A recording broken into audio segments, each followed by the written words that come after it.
ఈ టీటీడీ అధికారులు లేదా కొంతమంది ఈ చంద్రబాబుకు ఒత్తాసు పలకాలనుకున్నటువంటి పోలీసు అధికారులు చంద్రబాబు గారికి కావాలంటే గుడి కట్టుకొని ఆ సేవలో ఉంటే చాలా మంచిది, ఏ తప్పు లేదు. ఎందుకంటే ఆయన గుడి కట్టారబ్బా, ఆ సేవలో, ఆ స్వామి సేవలో మేము తలమునకలై ఉన్నామని చెప్పుకోవచ్చు. కానీ వెంకటేశ్వర స్వామి ఆలయంలో భక్తుల మనోభావాలను పరిరక్షించటానికి ఉద్యోగ బాధ్యతలు స్వీకరించినటువంటి వాళ్ళు, శాంతి భద్రతలను కాపాడుతాము అని గొప్పగా పర్యవేక్షణ బాధ్యతలను తీసుకొని లా అండ్ ఆర్డర్ పూర్తిగా అదుపులో ఉంచాల్సినటువంటి పోలీసు అధికారులు తమ బాధ్యతల్ని విస్మరించటం ఘోరంగా భక్తుల మనోభావాలను దెబ్బతీయటమే. సనాతన ధర్మాన్ని పరిరక్షిస్తాను అని తిరుపతిలో వీరతాడులు వేసుకొని తిరిగినటువంటి పవనానంద స్వాముల వారు, మీరు మరి ఈ సనాతన ధర్మాన్ని కాపాడాల్సినటువంటి బాధ్యత మీ మీద ఉన్నది. మీరు సనాతన ధర్మాన్ని కాపాడుతారా లేదా సనాతన ధర్మాన్ని మీ ఆలోచన రీతులలో తునాతునకలు చేయడానికి కంకణబద్దులైనారో కూడా తెలియటం లేదు. దీనికి వెంటనే మాట్లాడాల్సినటువంటి అవసరం ఉన్నది కదా. మీరు ఆ గేమ్ చేంజర్లో రోడ్డు ప్రమాదంలో చనిపోతే ఈ రోడ్లకు కారణం వైసీపీ అని మాట్లాడతాడు పవన్ కళ్యాణ్ గారు. ఈ రోజు జరిగినటువంటి ఈ ఘటనకి మీరు సనాతన ధర్మాన్ని కాపాడుతానని మాయ మాటలు చెప్పడం మూలంగానే జరిగింది అని మా ఆరోపణ. మీరు ఈ రకమైనటువంటి మాటలు మాట్లాడతారు, ఆచరణలో ఒక్కటి కూడా అమలు చేయరు. అసలు చంద్రబాబు నాయుడు గారే చెప్తూ అంటారు, దేవుడితో పెట్టుకుంటే ఆయన అంతు చూస్తాడు అని. స్వామి చంద్రబాబు నాయుడు గారు, మీరు దేవుడితో పెట్టుకున్నారు.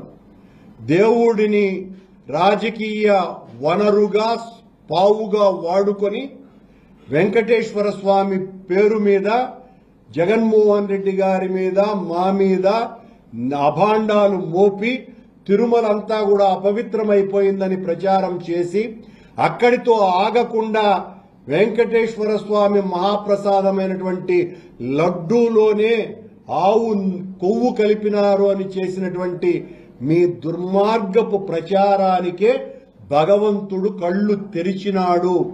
మీ కాలంలో ఈ రకమైనటువంటి అపవాదులు జరుగుతున్నాయి అంటే కారణం మీ మాటలు. భగవంతుణ్ణి మీరు రాజకీయ పావుగా వాడుకుంటున్నటువంటి తీరు.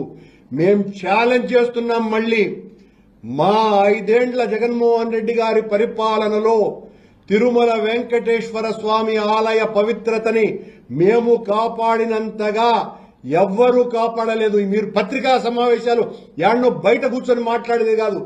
దమ్ముంటే నేను నేరుగా ఎవరితో ఒక స్థాయి కలిగినటువంటి వాళ్ళు ఎవరైనా సరే, అది చంద్రబాబు నాయుడు గారా, లేకపోతే పవన్ కళ్యాణ్ గారా, లేకపోతే ఈవో స్థాయి అధికారైనా సరే, ఎవరితోనైనా కూడా సిద్ధంగా మేమేదైనా మాట్లాడితే నువ్వు చంద్రబాబుతో సమానమా అని మాట్లాడుతూ ఉంటారు. కానీ చంద్రబాబు నాయుడు గారు ఎక్కువ మాట్లాడేది, పవన్ కళ్యాణ్ ఎక్కువ మాట్లాడేది, పవిత్రత అంతా మంట కలిపింది ఆ వైసీపీ వాళ్ళని.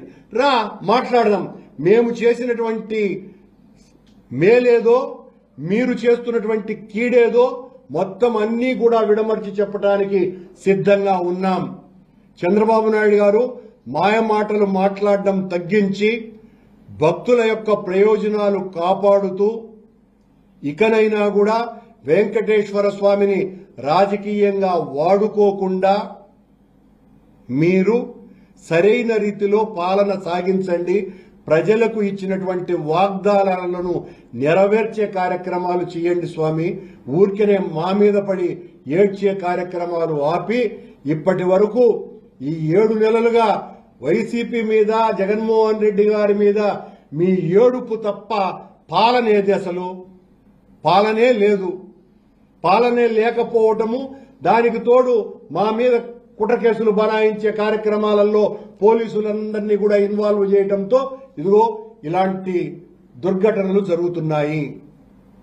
వెంటనే సంబంధిత పోలీసు అధికారులను, కొండ మీద ఉన్నటువంటి అడిషనల్ ఈఓను, సస్పెండ్ చేయాలి, ఈవోను బదిలీ చేయాలి, దీనికి సంబంధించినటువంటి ఇతర అధికారులందరి మీద తగిన చర్యలు తీసుకోవాలి. అన్నింటికంటే ముఖ్యంగా చనిపోయినటువంటి కుటుంబాలకు ఒక్కొక్కరికి కనీసం ₹1,00,00,000 ఎక్స్ గ్రేషియో ప్రకటించవలసిందిగా వైఎస్ఆర్ కాంగ్రెస్ పార్టీ డిమాండ్ చేస్తున్నది. అలాగే గాయపడిన ప్రతి ఒక్కరికి కూడా కనీసం ₹20 లక్షల ఇవ్వవలసినటువంటి అవసరం మేము గట్టిగా డిమాండ్ చేస్తున్నాం. ఇవి కాకుండా ఊరికినే పరామర్శలతో కాలం గడిపేసి 5 లక్షలు ఇస్తాం, 10 లక్షలు ఇస్తాం అని అంటే సరిపోదు. మీరు ప్రభుత్వం చేసినటువంటి హత్యలివి. ఒక మాటలో చెప్పాలంటే బాధ్యతారాహిత్యంగా వ్యవహరించటం మూలంగా ప్రభుత్వం చేసినటువంటి తప్పిదం కారణంగా జరిగినటువంటి ఈ చర్యకు ఒక్కొక్కరికి చనిపోయినటువంటి వాళ్లకు ₹1,00,00,000 ఇవ్వాలని డిమాండ్ చేస్తున్నాం. అలాగే గాయపడినటువంటి వాళ్లకు 20 లక్షల ఎక్స్ గ్రేషియో ఇవ్వవలసిందిగా డిమాండ్ చేస్తున్నాం.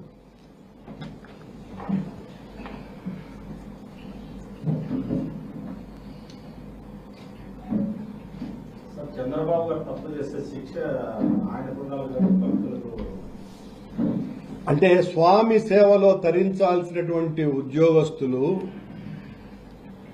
చంద్రబాబు గారి సేవలో మునిగినప్పుడు చంద్రబాబు గారు చేసినటువంటి తప్పిదానికి ఆయనకు శిక్ష పడాలి.